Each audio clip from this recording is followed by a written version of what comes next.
Good afternoon friends. आज का जो क्लास है बेटा, ये वाला क्लास हम लोग का क्लास 8 होने वाला है। मतलब हम लोग इलेक्ट्रोस्टैटिक का क्लास 7 कंप्लीट कर चुके हैं। इलेक्ट्रिक फील्ड खत्म हो चुका है, इलेक्ट्रिक फ्लक्स खत्म हो चुका है बेटा। आज का जो क्लास है बेटा, गॉस लॉ के ऊपर स्टडी होगा। ठीक है, तो एक प्रॉब्लम पहले हम लोग बनाएंगे। उस प्रॉब्लम बनाने के बाद हम नेक्स्ट जो एंट्री करेंगे गॉस लॉ के ऊपर, मतलब इलेक्ट्रिक फ्लक्स से हम लोग गॉस लॉ में एंट्री करने वाले हैं। कैसे, अभी तुम लोगों को समझ में आ जाएगा। अच्छा, तो हम लोग शुरू करने वाले हैं क्या आज प्रॉब्लम्स। पहले प्रॉब्लम्स इलेक्ट्रिक फील्ड के ऊपर, उसके बाद गॉस लॉ एंड प्रॉब्लम। ठीक है, तो पहले हम लोग प्रॉब्लम शुरू करेंगे बेटा, और उसके बाद Gauss law and problem.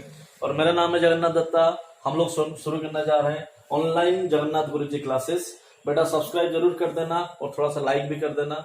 Bell icon को जरूर दबा देना। वहां पर कोई भी नोटिफिकेशन हम लोग यहाँ पर वीडियो डालेंगे तो तुम लोग के वहां पर आ जाएगा। एंड शेयर एक बार जरूर कर देना बेटा, धन्यवाद। देखो बेटा, हम लोग शुरू करने वाले हैं आज पहले प्रॉब्लम क्या बोला है। जैसे पिछले क्लास में, इसी का पिछले क्लास बेटा पहले देख लो, उसके बाद ये वाला क्लास तुम लोग को ऑटोमेटिकली समझ में आ जाएगा। तो हम लोग पढ़ चुके थे बेटा कि phi is equal to E dot D S surface integral. DS मतलब सरफेस एरिया, इसको तुम लोग DAB लिख सकते हो। इस गोल का मतलब होता है बेटा क्लोज्ड सरफेस, टोटल सरफेस। ठीक है, हम लोग ये वाला पढ़ चुके हैं अभी तक। इससे हम लोग को मिला था क्या ना, phi is equal to E dot A cos theta. ठीक है, तो हम लोग को मिला था क्या बेटा, phi is equal to E dot A cos theta. और हम लोग यहां से ये वाला पिछले क्लास में निकाल लिए थे। हम लोगों का वहां पर तुम वीडियो में डाला गया है उसको, पिछले क्लास 7 का, उसको देख लो, तुम लोग को ये वाला पार्ट पूरा समझ में आ जाएगा। उसी को लेके हम लोग कुछ प्रॉब्लम भी सॉल्व किए थे उस दिन, और आज भी कुछ प्रॉब्लम हम लोग सॉल्व करेंगे इसी के ऊपर। उस प्रॉब्लम के बाद हम लोग धीरे धीरे आगे बढ़ते हैं। ठीक है, तो अभी देखो फ्लक्स निकालने के लिए हम लोग कुछ तरीका निकाले थे उस फॉर्मूला से, phi equal to E dot DS. वो एक मेथड था। फाई क्या होता है, हम बोले थे तुम लोग को कि कितना एनर्जी निकल रहा है, उस एनर्जी को मापने का जो मानदंड था, उस एनर्जी को मापने के लिए जिसको यूज किया जा रहा था, उसको हम लोग फ्लक्स बोल रहे थे बेटा। ठीक है बेटा, तो उसको मापने को हम लोग क्या बोले थे, जो मापने के लिए जो यूज करते उसको फ्लक्स बोल रहे थे, फाई। अच्छा, आज का जो क्वेश्चन हम लोग सॉल्व करेंगे, पहले क्वेश्चन बोल रहा है कि बेटा एक इस टाइप का सरफेस एरिया है। ठीक है, ये इस टाइप का सरफेस एरिया, और यहां पर एक पॉइंट पे, ठीक है, एक चार्ज हम लोग Q प्लेस किए हुए हैं। ठीक है, which is at a distance of A, which is at a distance of A। समझ में आ रहा है क्या बोल रहे हैं? ये बोल रहे हैं कि बेटा इस प्लेट की थ्रो कितना फ्लक्स निकल रहा है। ठीक है, क्योंकि यहां पर अगर हम लोग प्लस Q चार्ज रखे हुए हैं तो इससे तो इलेक्ट्रिक फील्ड निकल रहा है यहां से। ठीक है, अभी ये इलेक्ट्रिक लाइंस ऑफ फोर्स, जो इलेक्ट्रिक फील्ड और इलेक्ट्रिक लाइंस ऑफ फोर्स निकल रहा है, तो ये तो यहां से इस टाइप का गुजरेगा कि नहीं। तो इसका मतलब क्या हुआ, यहां से यहां तक हम लोग टोटल फ्लक्स निकालेंगे, हाँ या ना।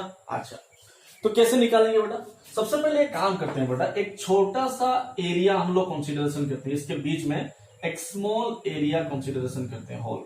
ठीक है, ये स्मॉल सेक्शन हम लोग ले लेते हैं बेटा, आराम से देखो, ये स्मॉल सेक्शन हम लोग ले लिया यहां पर। ठीक है, सोचो यहां से जो इलेक्ट्रिक फील्ड जा रहा है वो इलेक्ट्रिक लाइंस ऑफ फोर्स उस एरिया के थ्रू पास कर रहा है। समझ में आ रहा है?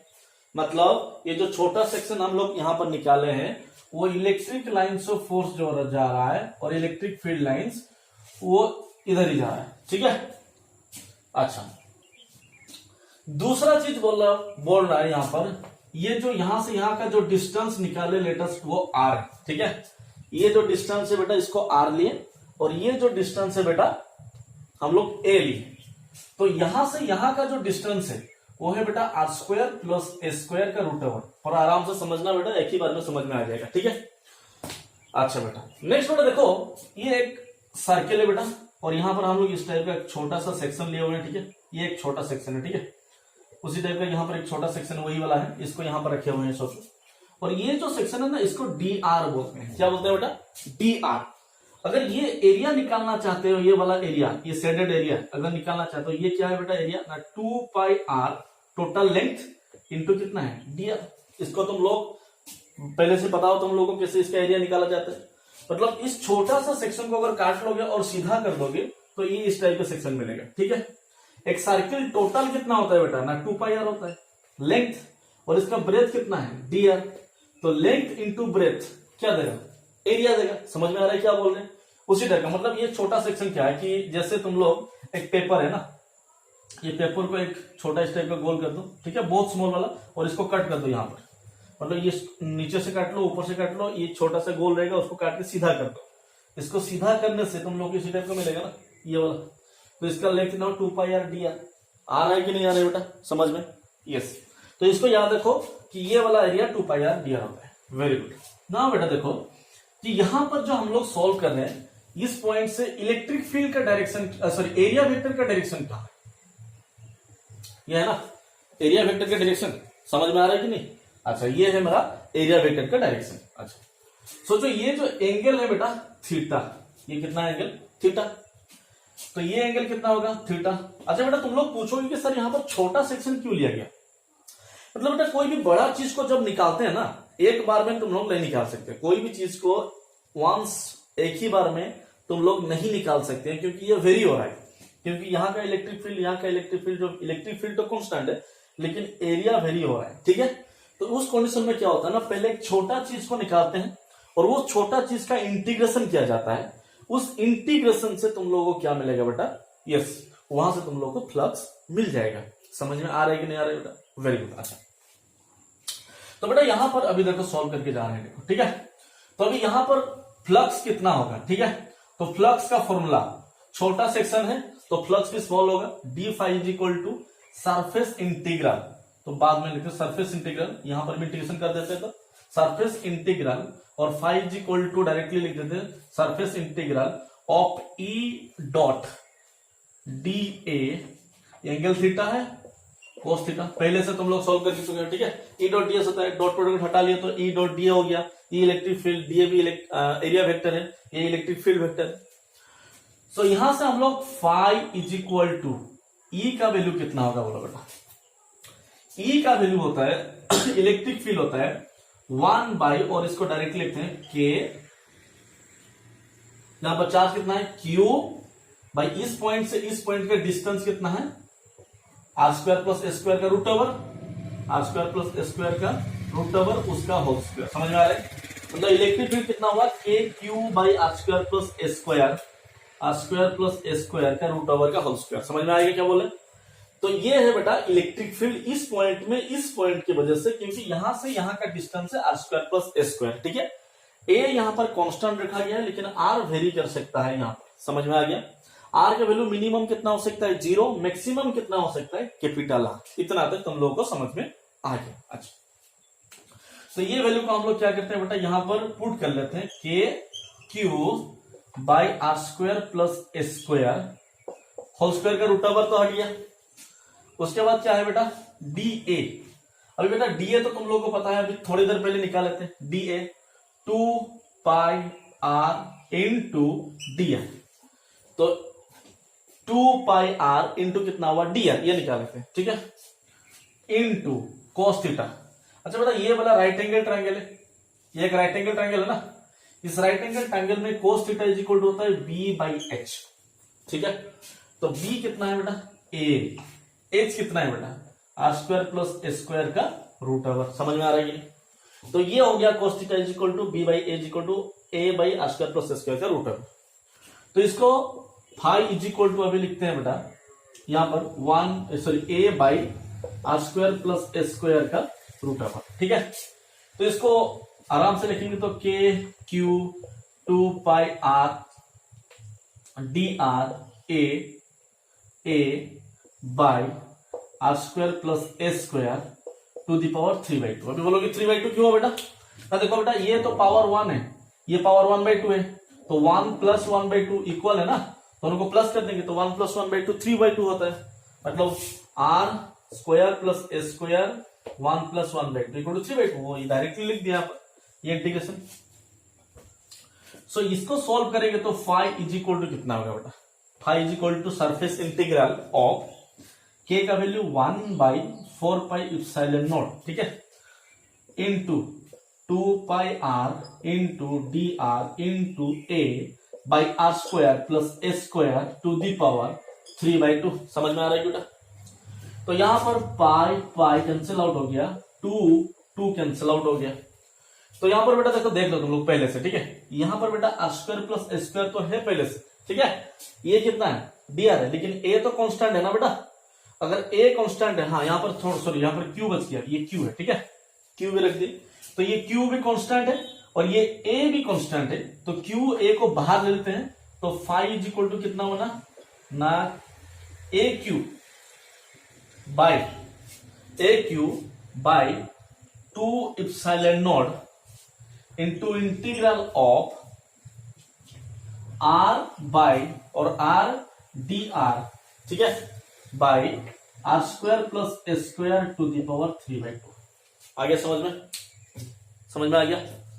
Very good. आराम से पॉज करके इसको लिखो, ठीक है, सॉल्व करते हैं बेटा। इंटीग्रेशन वेरी इंपॉर्टेंट चीज है, तुम लोगों को आगे पढ़ाया जाएगा, तुम लोग का इंटीग्रेशन मेथड सर पढ़ाएंगे तुम लोगों को, बहुत इंपॉर्टेंट चीज है इसको बेटा। ये इंटीग्रेशन अगर नहीं होगा तो कोई भी प्रॉब्लम तुम लोग बना नहीं सकते, नीट के लिए, जेई के लिए कोई भी प्रॉब्लम तुम लोग बना नहीं सकते हो, ठीक है।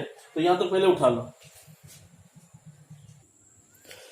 अच्छा, तब यहां तक तुम लोग को समझ में आ गया बेटा, ठीक है। अभी इसको इंटीग्रेशन कैसे सॉल्व करते हैं, देखो इसको इंटीग्रेशन सॉल्व करने के लिए तुम लोगों को क्या करना पड़ेगा, let us R square plus A square को तुम लोग टी स्क्वायर पकड़ो, ठीक है, कोई दिक्कत है, R square plus A square को टी स्क्वायर पकड़ लिए, तो ये अगर टी स्क्वायर हुआ तो उसके बाद क्या करना है, देखो अब बोथ साइड में डेरिवेटिव करते हैं, क्योंकि यहां पर वेरिएबल डी आर है, तो हम लोग क्या करते हैं, derivative of R square plus A square with respect to D R इसको टू derivative of T square with respect to D R. समझ में आ गया? तो यहां पर इसको सॉल्व करेंगे तो 2r dr, इसको सॉल्व कर लिए तो 2r, तो dr तो नहीं बनेगा, सॉरी 2r हो गया, plus derivative of A square कितना होगा 0, तो डायरेक्टली 2r रखते हैं इसको, ये हो गया 2t into D T by D R, ठीक है। इसको सॉल्व करोगे तो तुम लोग को मिलेगा, क्योंकि डी आर के थ्रो डेरिवेटिव जब करते हो कोई डेरिवेटिव नहीं होता है। अच्छा, आराम से इसको बताते हैं, तो देखो और एक बार बता रहे हैं, ठीक है, क्या तुम लोग समझ में आ जाएगा। Derivative of R square with respect to D R ये पहले है, plus derivative of A square with respect to D R ये दूसरा है, इज इक्वल टू यहाँ पर टी भी वेरिएबल है, आर भी वेरिएबल है, ए कांस्टेंट है। अच्छा, तो derivative of T square with respect to D R तो नहीं हो सकता ना, तो यहाँ पर डी टी डिवाइड किए into D T by D R की। समझ में आ रहा है कि क्या बोल रहे हैं, मतलब यहाँ पर ये टी का डेरिवेटिव कभी आर के थ्रो नहीं हो सकता, तो यहाँ पर डी टी डिवाइड कर लिया, तो इसको सॉल्व करेंगे तो कितना होगा ना 2r plus 0 is equal to ये हो गया 2t dt by D R, ये dt बाई डी आर रहा, इस डी को इधर मल्टीप्लाई कर देंगे तो कितना होगा 2r dr is equal to 2t dt, 2 cancel out, r dr is equal to t dt। समझ में आ गया? तो वेरी इंपॉर्टेंट है बेटा, ठीक है। तो r dr equal to t dt, तो यहां पर हम लोग पुट करके देखते हैं बेटा, सॉल्व करके कैसे आ रहा है। देखो जब इसको पुट करेंगे यहां पर तो ये बनेगा बेटा phi is equal to Q A by 2 epsilon naught into surface integral of R D R की जगह पर कितना लिख सकते हैं T D T by R square plus A square की जगह पर कितना लिख सकते हैं टी स्क्वायर, तो T square to the power 3/2, खत्म, कितना हो गया। अच्छा, इसको सॉल्व करेंगे तो फाइव इक्वल कितना होगा Q A by 2 epsilon not, ये सरफेस इंटीग्रल तो है पहले से, ठीक है, ये 2 कैंसिल आउट हो जाएगा और t1 कैंसिल आउट हो जाएगा, तो ये हो गया dt बाई टी स्क्वायर, ठीक है। अभी इसको जब सॉल्व करेंगे हम लोग क्या बनेगा, देखो इसको सॉल्व करने के बाद, ठीक है, तो ये हो गया phi is equal to Q A by 2 epsilon naught into T square का वैल्यू ऊपर गया t to the power -2 plus 1 by -2 plus 1, ये इंटीग्रेशन होता है, मतलब t को पावर को ऊपर नहीं किया तो -2 हो गया, तो डेरिवेटिव का फॉर्मूला होता है x to the power, sorry, तो यहां पर कितना बनेगा देखो बेटा, तो ये t to the power -2 dt integration, ठीक है, हाँ ठीक था बेटा, गलती करते फिर से, तो q इज इक्वल टू कितना होगा 5 इक्वल टू कितना होगा Q A by 2 epsilon naught into T to the power -2 + 1 by -2 + 1। ठीक है।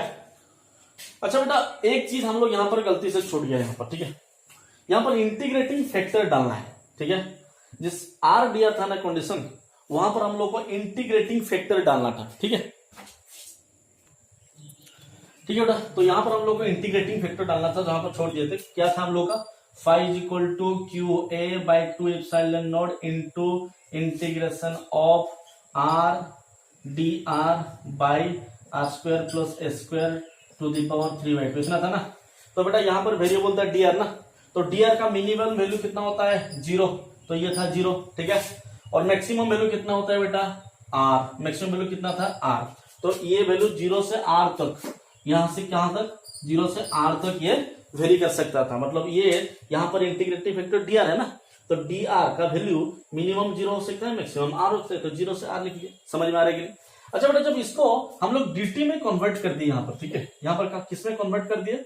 डीटी में कन्वर्ट कर दिए। तो अभी डीटी में कन्वर्ट करने कैसे कन्वर्ट किए? इसको लेके कन्वर्ट किया ना डीटी में, ठीक है ना, समझ में आ रहे? तो सो बेटा, अगर ये यहां पर टी का वैल्यू 0, मतलब आर का वैल्यू 0 होता है, ठीक है, तो अगर आर का वैल्यू 0 होता है तो टी इक्वल कितना हो जाएगा? ए। मतलब यहां पर आर इक्वल 0 था ना, तो यहां पर कितना हो जाएगा? ए। समझ में आ रहा है क्या बोल रहे हैं? मतलब यहां पर आर का वैल्यू 0 है, तो इस यहां पर आर का वैल्यू को हम लोग बाउंड्री कंडीशन में पुट कर लेते हैं 0 की जगह पर। तो आर का वैल्यू 0 है, तो टी इक्वल कितना हुआ? ए। समझ में आ रही है? अच्छा, दूसरा बोल रहा है कि अगर आर का वैल्यू टी का वैल्यू डी का वैल्यू आर होता है, तो आर होगा तो कितना होगा ना? R square plus S square equal to T square. तो टी इक्वल कितना होगा ना? T is equal to root over of R square plus S square. तो अपर लिमिट कितना होगा? R square plus S square का रूट ओवर। आ रहा है समझ में क्या बोले? मतलब क्या हुआ कि यहाँ पर डीआर के जगह पर डीआर के लिए 0 से आर था, ठीक है, और हम लोग को पता है R square plus S square equal to T square. जब आर का वैल्यू 0 है तो T is equal to A होगा, तो यहाँ पर टी इक्वल टू ए हो गया। समझ में आ रही है कि नहीं? जब आर का वैल्यू आर है तो उस कंडीशन में ये R square plus S square होगा इस वैल्यू के ऊपर। समझ में आ रहा है कि नहीं? तो ये दोनों वैल्यू को लेके हम लोग क्या किया? सॉल्व कर रहे हैं। ए, ठीक है, गलती से छूट गया थोड़ा। ए ये हो गया R square plus S square का रूट ओवर, ठीक है, ये भी हो गया A R square plus S square का रूट ओवर, ठीक है।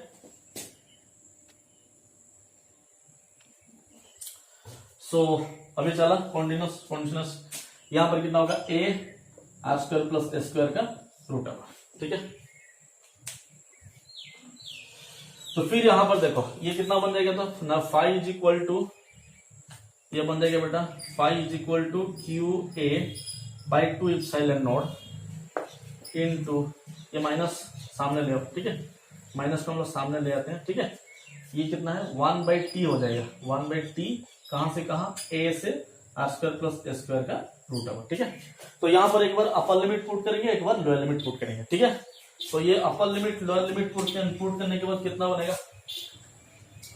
So after putting the value of upper limit and lower limit, we get that phi is equal to minus QA by 2 epsilon naught 1 by r square plus a square का root over minus 1 by a, ठीक है। एक बार upper limit put हुआ यहाँ पर, ठीक है, एक बार लोअर लिमिट पुट हुआ। तो यहाँ पर phi is equal to minus को अंदर ले लेते हैं, तो QA by 2 epsilon naught into 1 by a, तो माइनस माइनस प्लस हो जाएगा, तो ये हो जाएगा minus 1 by a minus 1 by R square plus A square का रूट ओवर, ठीक है। तो यहां से हम लोग a को कॉमन ले लेते हैं, ठीक है, नहीं तो a को मल्टीप्लाई कर देते हैं, कोई दिक्कत नहीं। तो q इज इक्वल टू कितना होगा? सॉरी फाई इक्वल टू कितना होगा? q by 2 epsilon naught into a by A 1 minus a by R square plus A square का root over. This is the final answer, ठीक है। मतलब ये जो वैल्यू मिला बेटा, ये इस जो सरफेस है ना, ये जो सरफेस है, ये सरफेस के थ्रू इतना अमाउंट ऑफ इलेक्ट्रिक फ्लक्स निकलेगा बेटा। समझ में आ गया क्या बोल रहे हैं? पूरा बेटा पोज करके आराम से देख के सॉल्व करो क्या क्या बोल रहे हैं, ठीक है। हाँ, यहां से आराम से समझ में आ जाएगा। इलेक्ट्रिक फील्ड का डायरेक्शन इधर था, ठीक है, और ये एरिया वेक्टर इधर था, तो फॉर्मूला था E dot ds cos theta, integration किसका था? Surface integral phi equal to, इसको सॉल्व करते फाइनली ये आंसर निकला। तो अभी बेटा नेक्स्ट प्रॉब्लम बनाएंगे। देखो नेक्स्ट इलेक्ट्रिक फील्ड फ्लक्स निकालने के लिए प्रॉब्लम, एक स्फीयर दिया गया तुम लोगों को, ठीक है, एक स्फीयर है, ठीक है, इसका सेंटर में चार्ज क्यू है, कितना है, क्यू है। इस पॉइंट से इस पॉइंट का जो डिस्टेंस वो बेटा आर है, ठीक है, स्फीयर क्यू है बेटा, इस पॉइंट से इस पॉइंट का डिस्टेंस कितना है, आर है। अभी बोल रहा है कि बेटा इलेक्ट्रिक फ्लक्स निकालो, ठीक है। तो अगर ये प्लस चार्ज हुआ तो इलेक्ट्रिक लाइन्स ऑफ फोर्स हमेशा परपेंडिकुलर टू द प्लेन रहता है, ठीक है, इलेक्ट्रिक लाइन्स ऑफ फोर्स हमेशा परपेंडिकुलर टू द प्लेन होता है, ठीक है। यहां पर हम लोग एक छोटा सा कोई भी सरफेस एरिया ले लेते हैं, ये वाला छोटा सा सरफेस एरिया ले लेते हैं, ठीक है। तो यहां पर एरिया वेक्टर का जो डायरेक्शन होगा ये DAB आउटसाइड होगा एंड इलेक्ट्रिक फील्ड का डायरेक्शन भी आउटसाइड होगा, तो हम लोग सरफेस एरिया को DS लिखते हैं, ठीक है। तो सरफेस एरिया कहीं पर भी, यहां पर भी ले सकते हो, यहां पर भी इलेक्ट्रिक फील्ड के साथ, यहां पर भी, कहीं पर भी, ठीक है। तो इलेक्ट्रिक फील्ड के साथ एरिया वेक्टर हमेशा आउटवर्ड है, ठीक है, परपेंडिकुलर टू द प्लेन, ठीक है। तो यहां पर अगर हम लोग मतलब ये छोटा सा सेक्शन एरिया DS है, उसका इंटीग्रेशन करते देखो टोटल निकलेगा, ठीक है। तो डायरेक्टली हम लोग फॉर्मूला में आ जाते हैं कि फ्लक्स का जो फॉर्मूला है surface integral of E dot DS है, ठीक है। तो कोस थीटा, थीटा तो 0 डिग्री है, तो हम लोग लिख सकते हैं so phi is equal to surface integral E DS cos 0 degree, cos 0 का वैल्यू कितना है, वेरी गुड 1 है बेटा। So phi is equal to कितना हुआ, आ रहा है कि नहीं बेटा समझ में, तो नहीं आ रहा है तो बेटा कमेंट में लिखा करो, थोड़ा सा कहीं पर दिक्कत हो रहा है, ठीक है। यहां तक समझ में आ रहा है क्लियरली, आराम से समझने के लिए कोशिश करो। इलेक्ट्रिक फील्ड से मतलब इलेक्ट्रिक फील्ड एंड फ्लक्स का मदद, हम कैसे हम लोग फ्लक्स निकालते हैं कहीं पर भी इलेक्ट्रिक फील्ड का मदद से, ठीक है।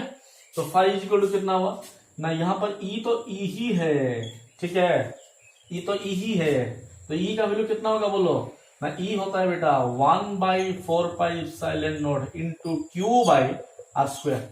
तो Q कैपिटल Q है तो कैपिटल Q ले लेते हैं, ठीक है। ये इलेक्ट्रिक फील्ड है, लेकिन surface integral of surface area, छोटा वाला सरफेस एरिया का इंटीग्रेशन, ये छोटा वाला सरफेस एरिया का इंटीग्रेशन बेटा बड़ा वाला सरफेस एरिया देगा। तो स्फीयर का सरफेस एरिया कितना होता है ना, 4πr स्क्वायर होता है, समझ में आ रहा है कि अगर स्फीयर का 4πr स्क्वायर होता है तो 4π कैंसल आउट हो गया, तो यहां पर r स्क्वायर कैंसल आउट हो गया, तो यहां पर Q इज इक्वल टू कितना हुआ, सॉरी ये Q नहीं, ये flux, phi is equal to कितना हुआ, Q by epsilon naught, Q by epsilon naught, मतलब नेट फ्लक्स थ्रो ए, ये सरफेस एरिया है, ठीक है। इससे पहले जो बनाया था ना ये वाला प्लेट था, ये एक ओपन सरफेस था, क्या था, ओपन सरफेस। अच्छा ये क्या है बेटा, ये एक क्लोज्ड सरफेस है, क्लोज्ड सरफेस, ठीक है, क्लोज्ड सरफेस। तो फाई इक्वल टू कितना हुआ, Q बाई एप्सिलॉन नॉट, मतलब बेटा यहां से तुम लोग को गॉस लॉ मिल रहा है, समझ में आ रहा है कि नहीं, गॉस लॉ मिल रहा है। तो गॉस लॉ बोल क्या रहा है बेटा, गॉस लॉ बोल रहा है तुम लोगों को कि the net flux through a closed surface, ठीक है, the net flux through a closed surface is 1/ε0 times the charge given to the body। समझ में आ रहा है कि क्या बोल रहे हैं। तो गॉस लॉ क्या बोल रहा है बेटा, the net flux through a closed surface is 1/ε0 times the charge given to the body. मतलब एक बॉडी को तुम लोग कितना चार्ज दे रहे हो उसका 1/ε0 टाइम्स फ्लक्स निकलेगा। समझ में आ रहा है क्या बोल रहे हैं बेटा। अच्छा बेटा ये क्या है बेटा, स्फीयर है, अगर ये स्फीयर है उसका फ्लक्स कितना हुआ, Q/ε0। अच्छा तुम लोग को अगर फ्लक्स दिया रहता है फाई इक्वल टू Q/ε0 और तुम लोगों को बोलता कि बेटा ये जो फ्लक्स निकला ये कौन सा सरफेस, किस टाइप का सरफेस था, स्फेरिकल। कैसे पता चला बेटा स्फेरिकल होगा बोल के, तुम लोग तो नहीं बोल सकते ना स्फेरिकल होगा बोल के, मतलब रेडियस निकाल सकते यहां से, नहीं निकाल सकते, कुछ भी तो नहीं निकाल सकते, ये तो कांस्टेंट निकल गया, फाई Q/ε0 ये कांस्टेंट है। यहां पर इस फॉर्मूला से इसका रेडियस, इसका एरिया, सरफेस एरिया के साथ कोई रिलेशन ही नहीं है। कुछ धस रहा है दिमाग में, क्या बोल रहे हैं बेटा, मतलब यहां पर जो फॉर्मूला निकला ये फॉर्मूला इसके साथ कोई रिलेशन ही नहीं है। अगर यहां पर इसके साथ कोई रिलेशन ही नहीं है तो तुम लोग कैसे बोल सकते हो कि ये सरफेस एरिया है? समझ में आ रहा है क्या बोल रहे हैं? इसी को हम लोग बोलते हैं बेटा लॉ, जिसका कोई प्रूव नहीं होता है। समझ में आ रहा है कि नहीं? This is called law.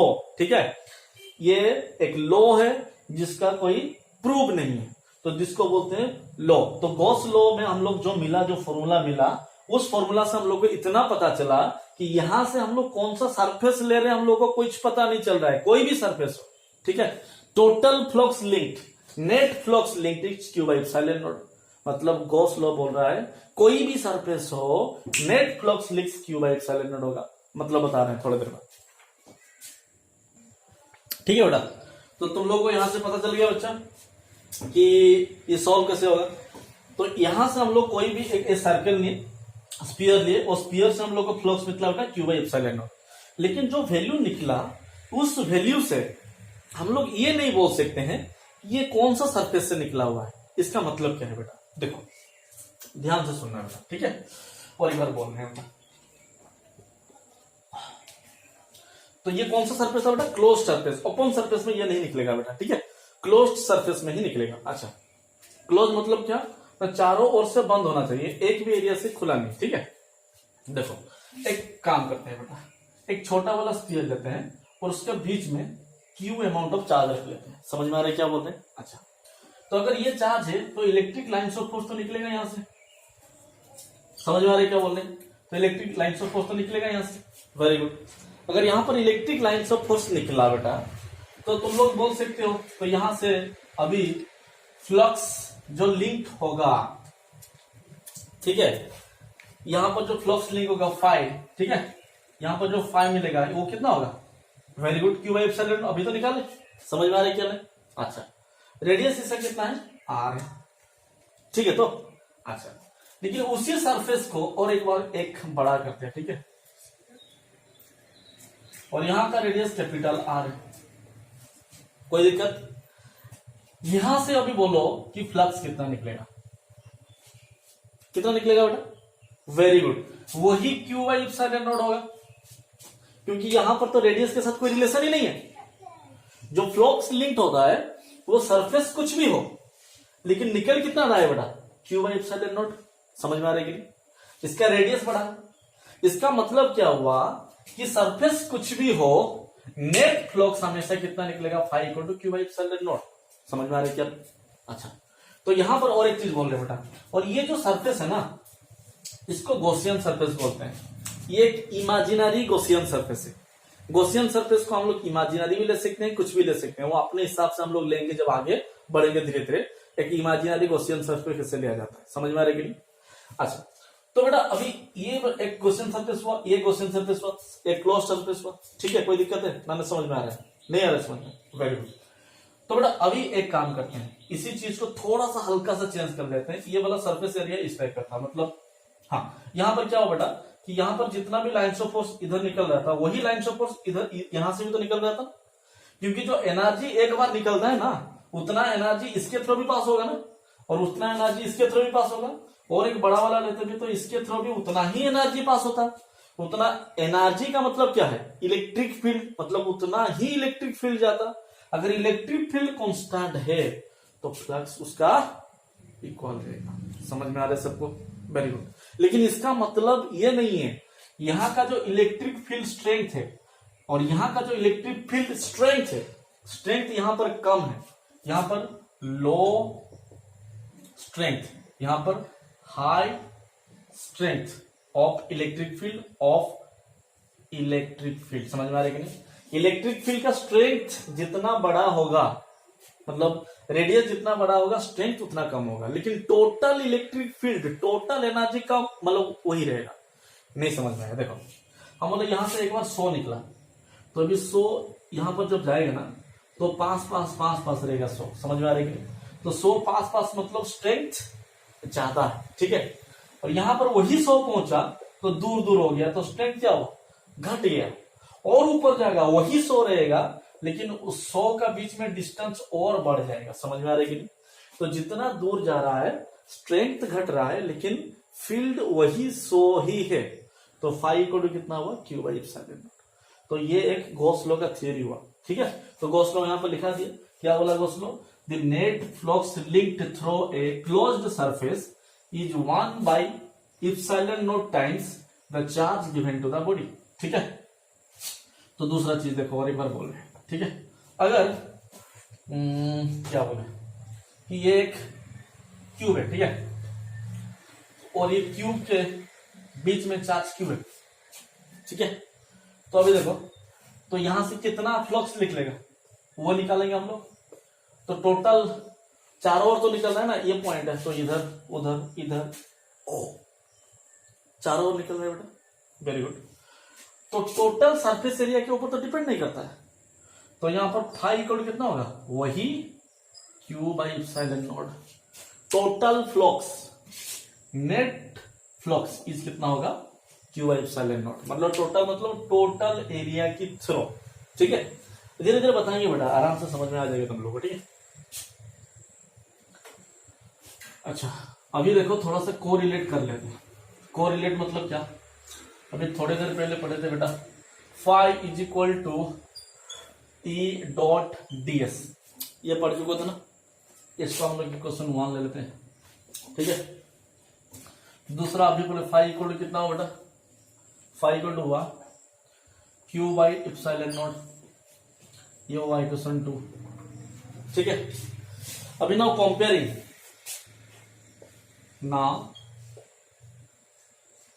comparing 1 and 2, ठीक है, we get E dot ds is equal to q by epsilon naught। ठीक है, एप्लीकेशन, ठीक है, इसी को बोलते हैं गॉस लॉ। यहां पर E जो है ना, नेट इलेक्ट्रिक फील्ड, इसको लिख लो, पॉज करके लिख लो। ठीक है बेटा, लिख लिया यहां तक। अच्छा बेटा, इसको लेके अब एक प्रूव करते हैं। ठीक है, धीरे धीरे तुम लोग को समझ में आ जाएगा किस टाइप का निकाला जाता है। अच्छा देखो, कल हम लोग प्रीवियस क्लास में जो बता चुके थे तुम लोग, एक छोटा सा बात कि अगर ये एक गॉसियन सरफेस हुआ, ठीक है, और यहां पर हम लोग क्यू अमाउंट ऑफ चार्ज रखते हैं, तो लाइन्स ऑफ फोर्स तो निकलेगा ही। ठीक है, तो net flux phi equal to कितना होगा, वही बोल चुके हैं अभी, क्यू एप्सिलॉन नॉट। समझ में आ रहा है? तो यहां पर क्यू अमाउंट ऑफ चार्ज है, और कल हम लोग पढ़ के आए हैं बेटा कि phi is equal to E dot DS होता है। ठीक है, ई डॉट डीएस होता है, सरफेस इंटीग्रल। समझ में आ रहा है क्या बोल रहे हैं? अच्छा, उसी को हम लोग अभी एक चीज देखते हैं यहां पर सॉल्व करने के लिए। ठीक है, तो बेटा हम बाहर कोई चार्ज ऑब्जेक्ट होता है, ठीक है, और यहां से लाइन्स ऑफ फोर्स इधर जा रहा है इस टाइप का। ठीक है, तो नेट फ्लक्स कितना है बेटा, नेट फ्लक्स कितना है बोलो? वेरी गुड, कल बोल चुके थे तुम लोग को, अगर पॉइंट बाहर होता है तो net flux through a closed surface होता है 0। अगर पॉइंट बाहर है, if the charge is at outside, then the amount of in should equal to the amount of out, so net flux in should equal to the net flux out, तो plus minus करके ये कितना हो गया, 0 हो जाता है। समझ में आ रहा है कि नहीं? लेकिन इनसाइड में अगर चार्ज रहता है तो उसके लिए फ्लक्स आएगा, अभी निकाले क्यू बाई इप्सिलॉन नॉट। ठीक है, तो क्वेश्चन तुम लोगों को पूछ रहा है यहां पर, देखो एक छोटा वाला क्वेश्चन पूछ रहा है यहां पर। क्वेश्चन पूछ रहा है कि ये एक सरफेस एरिया है इस टाइप का, दिस इज सरफेस एरिया। ठीक है, एंड इस सरफेस एरिया में दो चार्ज रखा हुआ है। ठीक है, यहां पर Q1 है और यहां पर Q2 है, और अनदर एक पॉइंट यहां पर है Q3 है। ठीक है, ये बोल कह रहा है बेटा नेट फ्लक्स निकालना है हम लोग को। क्या निकालना है? नेट फ्लक्स निकालना है। तो अभी गॉस लॉ के हिसाब से हम लोग पढ़ के आए कि the flux linked through a surface is equal to 1 by epsilon nought the charge enclosed in it. तो यहां पर चार्ज कितना एनक्लोज है, Q1 प्लस Q2 है। समझ में आ रहा है कि नहीं? लेकिन Q3 बाहर है, तो ये तो एनक्लोज्ड चार्ज नहीं है, बाहर का चार्ज है। तो फ्लक्स के लिए ये दोनों जरूरत, मतलब ये दोनों का काम है, इसका तो कुछ काम नहीं है। आ रहा है कि नहीं समझ में? मतलब तुम लोग के पास कितना चार्ज है, अंदर में कितना चार्ज है, उसके लिए फ्लक्स आएगा, लेकिन बाहर जो है उसके लिए फ्लक्स नहीं आएगा। समझ में आ रहा है कि नहीं? तो इस ऑब्जेक्ट का क्वांटाइजेशन ऑफ चार्ज में हम लोग पढ़ चुके हैं। नेट चार्ज कितना है, Q1 प्लस Q। ठीक है, so flux phi equal to कितना है ना, Q बाई इप्सिलॉन नॉट। तो यहां पर चार्ज कितना है Q1 plus Q2 by epsilon nought. समझ में आ रहा है कि नहीं? So net flux equal to कितना होगा Q1 plus Q2 by epsilon not. कोई दिक्कत है बेटा? समझ में आ गया क्लियरली? Very good. अगर इसको अलग से ये वाला तो हम लोग यहां पर डालते हैं, लेकिन अगर ये मेथड डालते हैं तो क्या होगा? तो पहले ये Q1 चार्ज के लिए फ्लक्स होता है बेटा φ1 is equal to integral E1 ds, क्योंकि सरफेस एरिया इसका जो है इसके लिए भी वही सरफेस एरिया है। अच्छा, अभी Q2 के लिए होता है बेटा φ2 is equal to E2 ds। समझ में आ रही है? नेक्स्ट बेटा यहां पर कितना चार्ज है Q3, तो Q3 के लिए कितना होगा बेटा? Q3 के लिए होता है बेटा φ3 is equal to E3 ds। समझ में आ रहा है कि नहीं? अब बोले सर इसके लिए तो जीरो है। यस बेटा, इसके लिए तो जीरो है, लेकिन इसके लिए तो जीरो नहीं है। हाँ ना बोलो बेटा? Very good. तो नेट फ्लक्स कितना हुआ? φ is equal to Q1 plus φ1 plus φ2 plus φ3। So φ हम लोग कितना निकाले? Q1 plus Q2 by epsilon naught is equal to surface integral of E1 ds plus surface integral of E2 ds plus surface integral of E3 ds। समझ में आ रही है? तो यहां पर surface integral of E1 plus surface integral of E2 plus surface integral of E3 into ds is equal to Q1 plus Q2 by epsilon nought. समझ में आ गया? तो यहां पर E1 plus E2 plus E3 पर E4, ठीक है? ये है नेट इलेक्ट्रिक फील्ड। समझ में आ रही है कि नहीं? तो बेटा तो फ्लक्स जो निकालना है तुम लोगों को हमेशा याद रखना है, वो बेटा इनसाइड चार्जेस के लिए होता है, और गॉस लॉ हमेशा होता है क्लोज्ड सरफेस। क्या बोलते हैं बेटा? Closed surface. क्लियर हो गया तुम लोग को? तो गॉस लॉ क्या बोलते हैं? गॉस लॉ क्या बोलते हैं? Closed surface. ठीक है, यहां पर कुछ नोट पॉइंट बताते हैं बेटा। यहां तक समझ में आ गया तुम लोगों को? तो इसको पहले लिख लो, लिखने के बाद एक तुम लोग को कुछ नोट पॉइंट बोल रहे हैं यहां पर, देखो नोट करने के लिए पॉइंट है। ठीक है, अच्छा देखो बेटा, सो ये बेटा क्लोज सरफेस था। ठीक है, ये क्लोज सरफेस था। यहां पर एक चार्ज था Q, तो लाइन सपोज तो जा रहा था इस टाइम में। ठीक है, तो यहां पर फाई कितना मिला? 0। The amount of flux in should be equal to amount of flux out. समझ में आ रही कि नहीं? Very good. इसका मतलब यहां पर फ्लक्स 0 है। इलेक्ट्रिक फील्ड कितना है? कितना है बेटा इलेक्ट्रिक फील्ड? नहीं बेटा, 0 नहीं है। ठीक है, तो यहीं पर तुम लोगों को दिक्कत होगा। यहां पर समझो ये वाला नोट पॉइंट कि फ्लक्स 0 हुआ क्योंकि फ्लक्स इक्वल टू होता है E डॉट ए। आ रहे समझ में क्या बोल रहे हैं? ये होता है E dot A. E dot A अलग है, E अलग है। E डॉट ए 0 हो सकता है, E 0 का कोई बात नहीं बोल रहा है। समझ में आ रहा है कि नहीं? इसका मतलब E इज नॉट 0। समझ में आ रहा है कि नहीं? मतलब E डॉट ए फ्लक्स 0 हो सकता है, लेकिन इलेक्ट्रिक फील्ड 0 कैसे होगा? तुम लोग बोल दिए। समझ में आ रहा है क्या बोल रहे हैं? मतलब इस पॉइंट में इलेक्ट्रिक फील्ड तो है, इस पॉइंट में भी तो इलेक्ट्रिक फील्ड है, एरिया भी है, लेकिन दिक्कत यही है कि E डॉट ए इधर जितना होगा और यहां पर भी E डॉट ए उतना होगा, लेकिन ऑपोजिट डायरेक्शन में है, तो नेट कितना होगा? 0। समझ में आ रही है कि नहीं? तो इसका मतलब कि यहां पर इलेक्ट्रिक फील्ड 0 नहीं है, सिर्फ फ्लक्स 0 है। मतलब E डॉट ए 0 है। इसका मतलब कोई भी पॉइंट में E मतलब फ्लक्स 0 हो सकता है, E 0 नहीं हो सकता है, हो भी सकता है, वो डिपेंड करता है। मतलब इलेक्ट्रिक फील्ड हो सकता है, नहीं हो सकता है, तो हम लोग को नहीं पता। So this is false. ठीक है, इफ मतलब इसको लिखना है if phi equal to 0 then E equal to 0, this is false. ठीक है, दूसरा बोलना है बेटा,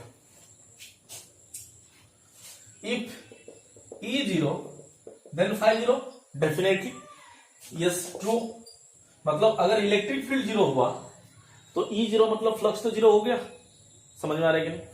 तीसरा पॉइंट देखो, if Q in equal to 0 then E कितना होगा 0। हाँ ना, हाँ नहीं बेटा सुनो यहां पर क्या हो रहा है, क्यू इन मतलब यहां पर जितना चार्ज इन हो रहा है अगर 0 है, समझ आ रही है, तो क्यू इन तो नहीं हो रहा है, इसका मतलब चार्ज अगर अंदर होगा तो यहां पर चार्ज इन होगा क्या आउट होगा। समझ में आ रहा है कि नहीं, बोलने क्या बोला बेटा, ठीक है। मतलब बाहर से चार्ज नहीं जा रहा है लेकिन अंदर तो चार्ज हो सकता है ना। अगर अंदर चार्ज हुआ तो इलेक्ट्रिक फील्ड तो होगा ना, हाँ ना बोलो बेटा, वेरी गुड। दूसरा चीज है, अगर यहां पर चार्ज है तो यहां पर तो चार्ज एंट्री नहीं कर रहा है ना, यहां पर क्या एंट्री कर रहा है, field, electric lines of force entry कर रहा है।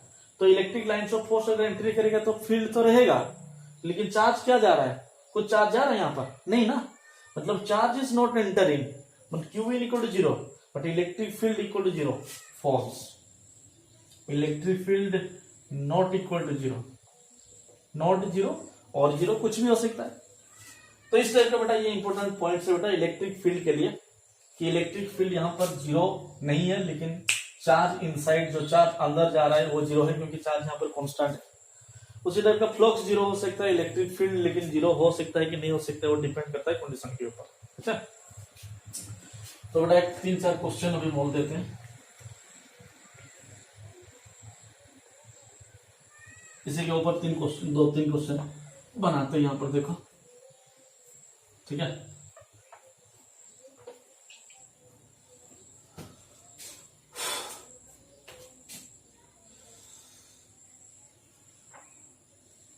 ये एक है और यहां पर चार्ज क्यू है, ठीक है, ये एक सरफेस है, ठीक है, this is a closed surface,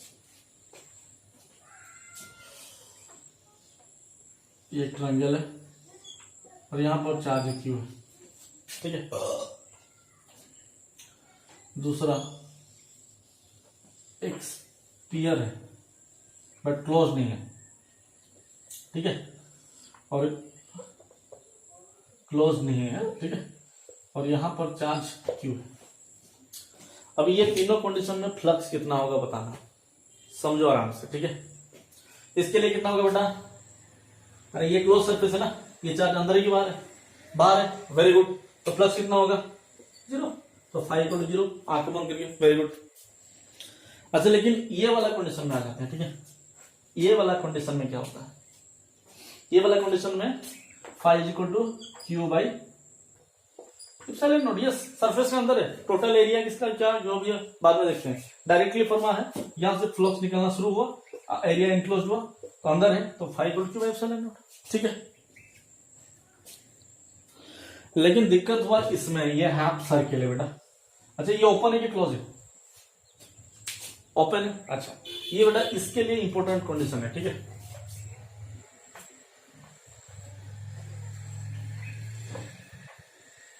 इसको समझा आराम से, ये हाफ सर्कल है, यहां पर चार्ज है, अगर ये सर्कल पूरा होता, ये सर्कल अगर पूरा होता, ठीक है, अगर this one is full, charge कितना है यहां पर Q, तो 5 = कितना होता Q/ε0, ठीक है। लेकिन ये जो एरिया है, ठीक है, ये क्या है, हाफ है, मतलब यहां से जो फ्लक्स निकल रहा है, ये वाला फ्लक्स तो जा रहा है यहां पर लिंक हो रहा है, ठीक है, यहां पर लिंक हो रहा है, ठीक है,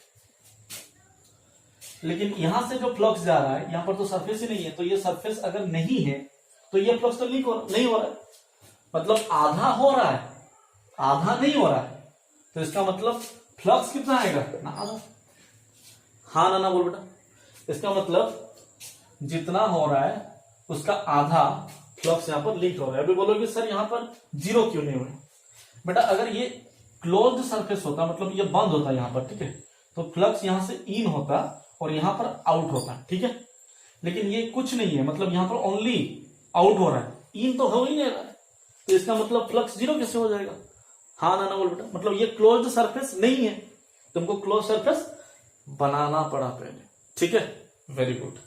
तो यहां तक हम लोगों को पता चल गया बेटा कि फ्लक्स कैसे निकाला जाता है, ठीक है। उसी के ऊपर और एक क्वेश्चन बताते हैं। देखो बेटा, और एक छोटा वाला क्वेश्चन देखो। ये एक क्यूब है बेटा, ठीक है। जो इस क्यूब का सेंटर में क्यूब चार्ज है, सेंटर में, क्यूब का सेंटर में, ठीक है। फ्लक्स कितना होगा, आंख बंद करके तुम लोग बोलोगे वेरी गुड, कितना होगा, phi is equal to Q by epsilon. Very good, क्योंकि इसका टोटल सरफेस निकल रहा है और इस क्यूब का 6 सरफेस होता है ना, तो यहां से भी फ्लक्स निकलेगा, यहां से भी निकलेगा, यहां से भी, यहां से भी, यहां से भी, यहां से भी, टोटल 6 सरफेस से निकल रहा है। टोटल कितना है, 6 सरफेस से, एक सरफेस से किससे निकलेगा। अच्छा, यहां पर total 6 surface from 6 surface, phi equal to कितना है, Q by epsilon nought. 1 surface से कितना होगा, Q by 6 epsilon nought. Very good, समझ में आ गया क्या बोल रहे हैं। तो अभी इसको एक प्रूफ से बताते हैं किस टाइप का है। देखो ये एनसीईआरटी में तुम्हारा क्वेश्चन है, ठीक है। एनसीईआरटी का क्वेश्चन है, तुम लोगों का सीबीएसई में एग्जाम में आया था, ठीक है। सीएचएसई में भी डाल सकते हैं तुम लोग का, देख लेना। ये इस टाइप का एक सरफेस एरिया है, ठीक है। और यहां पर ये साइड ए है, ए है, ए है, ए। इसका सेंटर से a/2 का डिस्टेंस में, ठीक है, एक चार्ज है बेटा, क्यू है। समझ में आ रही क्या बोल रहे हैं, सरफेस से। तो यहां से बोल रहा है कि how much flux will link through the surface, ठीक है। तो अभी इसको पहले क्या करना है बेटा, क्लोज्ड सरफेस बनाना है। तो क्लोज्ड सरफेस बनाएंगे तो डॉट डॉट ले लिए इस टाइप का। ये क्या हुआ, आगे समझ में, ये क्या हो गया, एक क्यूब हो गया। कितना सरफेस है इसका, 6 सरफेस है। तो 6 सरफेस के लिए कितना होगा, क्यू बाई एप्सिलॉन नॉट। एक सरफेस के लिए क्यू बाई 6 एप्सिलॉन नॉट, ठीक है। तो इसी टाइप का बेटा इसके ऊपर बहुत सारा प्रॉब्लम बन सकता है बेटा, ठीक है। और प्रॉब्लम नेक्स्ट क्लास में बनाएंगे गॉस लॉ के ऊपर, और थोड़ा सा कुछ आइडिया तुम लोग को देंगे इसके बाद में। बहुत सारा प्रॉब्लम, इंपॉर्टेंट प्रॉब्लम है इसके ऊपर, ठीक है। Gauss law is very important बेटा। तुम लोग का जेई एंड नीट में बहुत अच्छा क्वेश्चन इससे पूछता है, और तुम लोग को इसको अच्छे से तैयारी भी करना चाहिए। गॉस लॉ का टोटल नॉलेज लेना चाहिए बेटा। जितना यहाँ पर पढ़ा है तुम लोग को अगर समझ में आया बेटा, लाइक जरूर कर देना थोड़ा, और शेयर कर देना इसको। कमेंट बॉक्स पे लिखना कि तुम लोग को समझ में आया कि नहीं आया। मेहनत करें बेटा तुम लोग के लिए, कोशिश करो कि मेरा मेहनत से तुम लोग को कुछ, कोशिश करेंगे तो मेरा मेहनत से तुम लोग को कुछ समझ में आए, कुछ फायदा पहुंचे तुम लोगों तक। और बहुत बहुत धन्यवाद आज का वीडियो को देखने के लिए बेटा। प्लीज बेटा थोड़ा सा लाइक, कमेंट और शेयर कर दो दोस्तों को, कि बोलो कि चैनल को सब्सक्राइब कर ले बेटा। बहुत बहुत धन्यवाद, थैंक यू।